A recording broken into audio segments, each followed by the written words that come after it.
Welcome back to the Tennessee Frugal Craftsman. I wanted to do a short video today on about cleaning brick, and so I'm going to show you the process, and I'm going to have my daughter Maddie do some of the videotaping as well. So if it's a little shaky, hopefully you can bear with us. And so I'm going to kind of talk through how we have this set up, and kind of what our yield is, how long it takes to do things, and that type of thing. And so let me just swing around here and let's have a look. All right, so this is my setup. These are all the brick that need to be cleaned.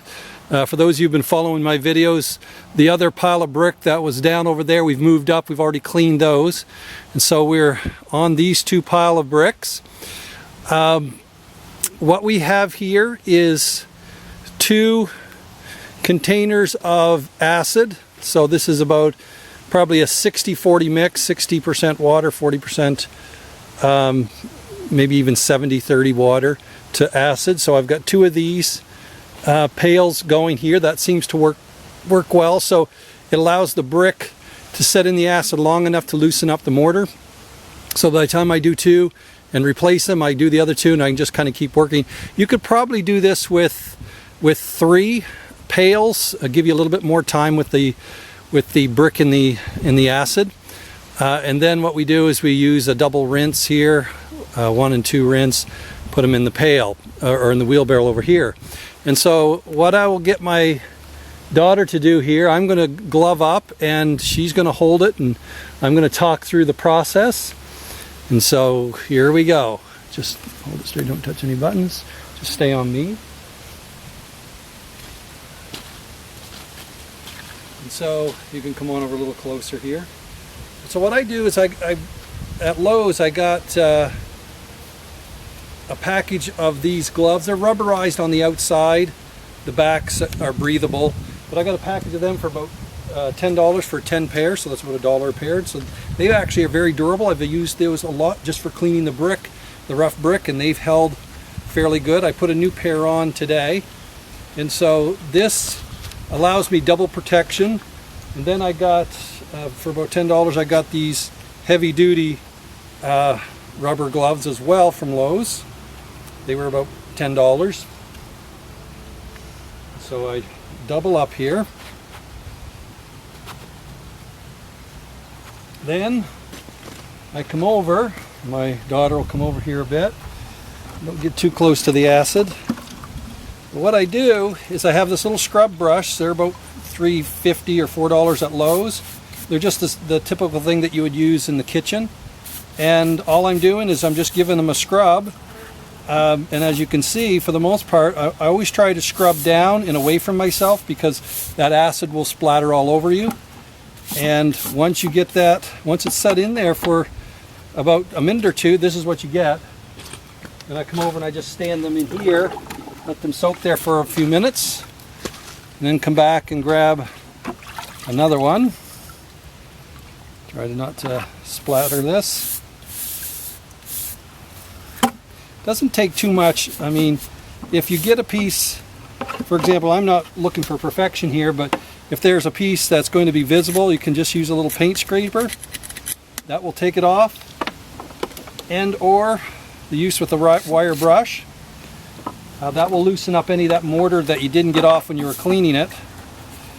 But for the most part, I was pretty careful when I was cleaning them with the chisel. And so you get that effect.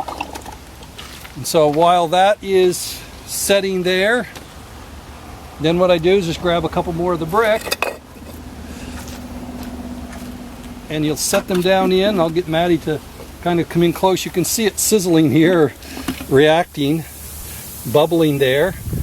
That's the acid, the hydrochloric acid reacting to the mortar. So when it stops sizzling, you know you pretty much got, or bubbling I should say, you pretty much got the mortar on the brick loosened up. Now here's a case where I've got a little piece of mortar that's still stuck on. Just give it a little rub with the wire brush and then scrape it off. So these pails, I can use to put 4 or 5 standing on their end, and I just have enough clean water in the pails to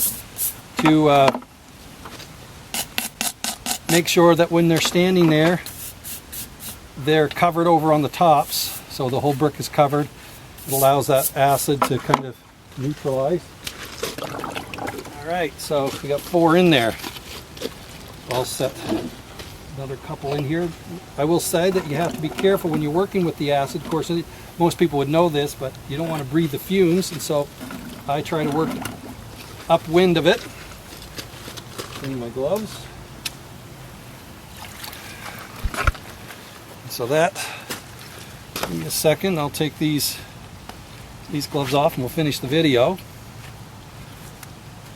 So that's the procedure, and as you can see, we can do, just grab the camera here. All right. We can do about somewhere in the vicinity of 50 an hour at this rate. I mean, I'm not rushing. I'm trying to take it easy with when I'm working with the acid. And so we've worked for about 3 hours, a little over 3 hours today. That's usually my max with my back. So I'll show you what we got done. So we'll come around here. See, my battery's getting low, so this will be a short video.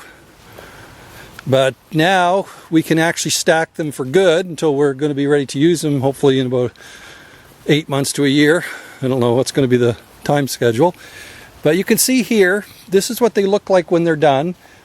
So I've got one pallet that I'm using for all of the half and broken bricks. Again, because I'm using a Flemish pattern, I'll use a lot of these half bricks.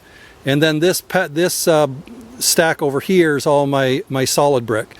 And so there's about, I think it's about 60 per pallet, per line, sorry. So there's 121 there. There's another 60 plus here.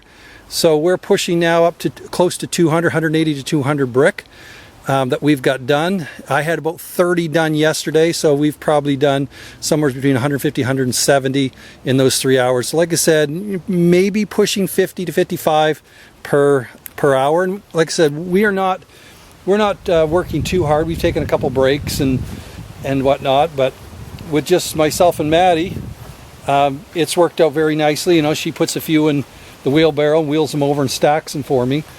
Try to keep her away from the acid. But that is basic procedure of how to clean those bricks. And like I said, it's not that difficult if you get the right mix with the acid. Like I said, I keep the acid mix a little strong, and it seems to react a little faster. But of course, when you raise the acid level, what you're going to get is a lot more fumes, and it's going to be harder to work around it. So I like to keep it just about the level where the fumes are not overpowering, or where I'm not sensing it, that the wind is keeping it away from me. And so that's kind of what I would suggest you doing too. Of course, you always want to do this in a well-ventilated area. We're outside here, nice breezy day. And so our hope is probably to be able to finish these bricks, or a good portion of them, this week. Today's Tuesday, so hopefully by Saturday. I'll give you an update of how long it takes to do these roughly 1,400 brick. So, but on the average, you're going to look at, what, 7 days if you do 200. Put in 4 hours, so I'll probably end up doing between 7 and 10 days to clean. But again, I'm not doing full days. And so if you were taking right at it, you could probably do this in about 2 to 3 days. But again, I did some pricing on these. I was thinking they were running around 60 cents a brick. These are the oversized brick, and so I think they're about $1.18 a piece, so it's almost double. And of course, prices have gone up, and so yeah, that's how it's done. And appreciate you joining me today. And Maddie, she can say goodbye, and we'll pick it up next time. As always, thanks for joining with me today, and if you would do us the honor of liking and subscribing, we would appreciate that. And so you have a great day.